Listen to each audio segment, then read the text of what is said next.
The battle for the future of Donbas, a bloody new front line opens in Ukraine as Russia turns its sights onto conquering the east. Okay, let's move on to events in Ukraine now, where President Volodymyr Zelensky has warned the battle for the future of the Donbas has begun. Russia has launched a new offensive along the 300-mile front line in eastern Ukraine. It claims to have launched more than 1,000 strikes in the past 24 hours. Ukrainian authorities admit the city of Kreminna has been taken, and they've urged civilians to evacuate Luhansk and Donetsk regions. Now, Ukraine's forces are reported to have successfully counterattacked at Brasilakia near Kharkiv in an attempt to cut Russian supply lines. Ukraine maintains its defenders in Mariupol continue to hold out, despite Russian forces there claiming they are just hours away from victory. Our correspondent Peter Smith has the latest. Just before midnight in Ukraine, heavy artillery started bombarding the entire eastern defence line of Donbas. For 300 miles, a new wave of Russian firepower was unleashed. Through the night, entrenched Ukrainian fighters managed to repel the assault. Ukraine's president says the second phase of this invasion has now begun. Russian troops have started the battle for Donbas, the one they have been preparing for a while.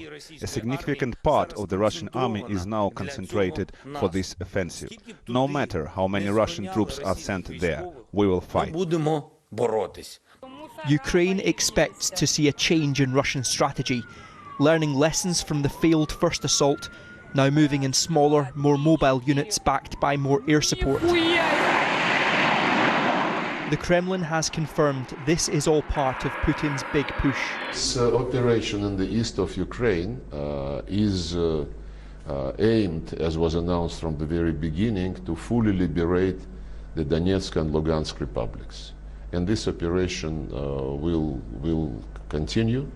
It is beginning, another stage of this operation is beginning, and I'm sure this will be a very important moment of this entire special operation.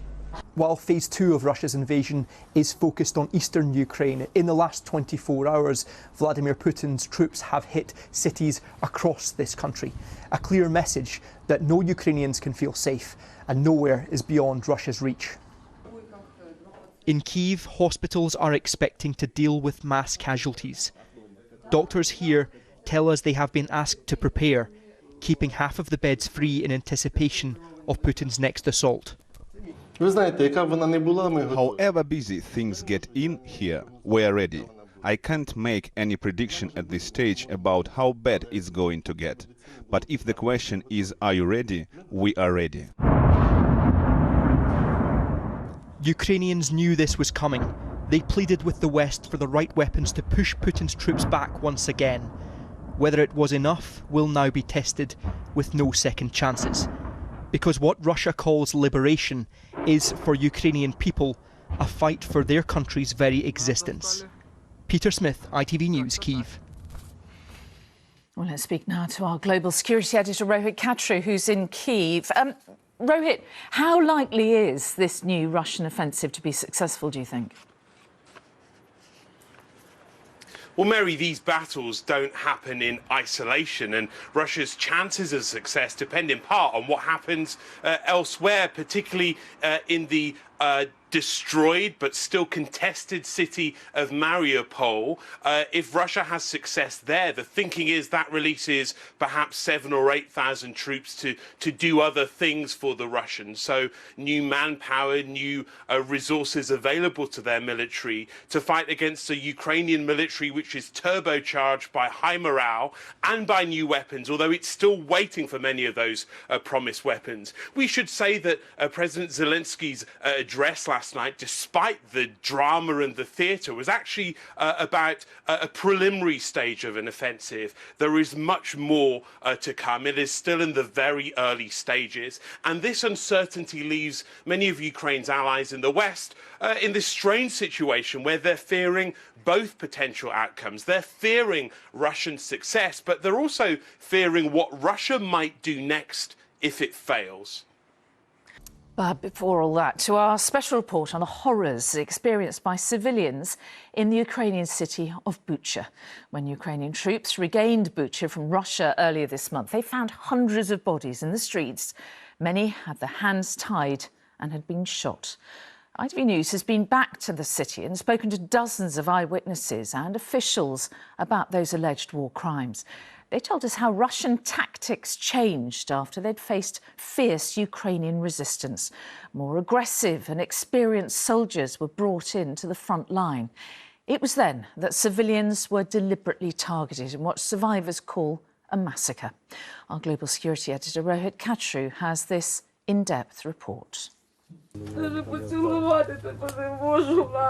It's not long before you hear the screams of the grieving.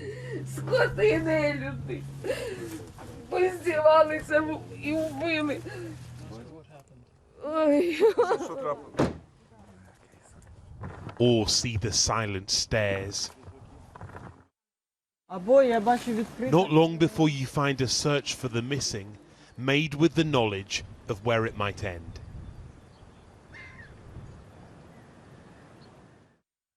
This is Bucha, city of shattered glass, of ruins, of heartache, of grim pictures drawn by those with a lifetime of memories ahead. It is where the flowers have come as winter turns to spring. From 67 interviews with survivors and officials, and helped by the indiscretion of invading troops, this is the story of how, after 2 weeks of occupation, Russian forces launched a massacre. Alexander told his wife to leave Bucha on the first day of the war. As a guard at the maternity hospital, he knew she was at risk. She saw him again 7 weeks later. As bodies were retrieved, Yulia had returned to identify his.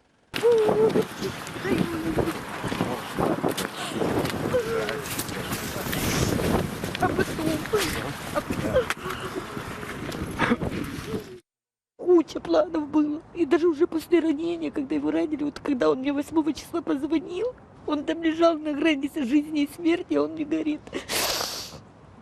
Юлька, говорит, у нас с тобой будет новый сын. Я говорю, в смысле? Говорит, там мальчик был с детдома, говорит, прибегал, мне конфеты приносил, говорит.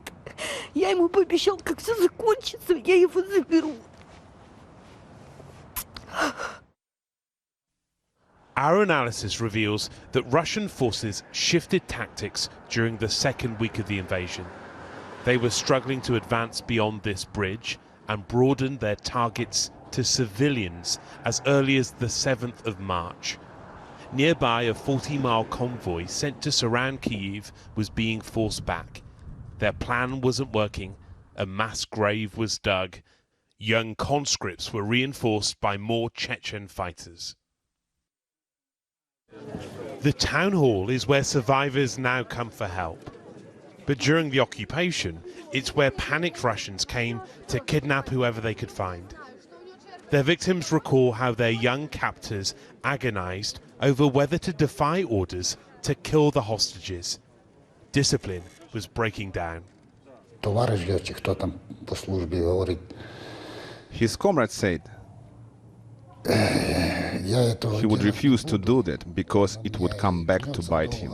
The other one said he would not do it either because it would come back to bite him too.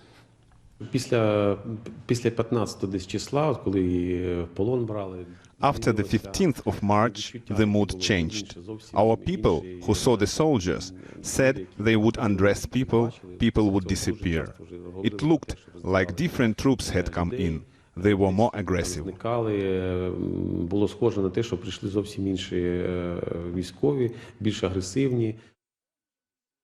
Soldiers started searching civilians, looking for patriotic tattoos.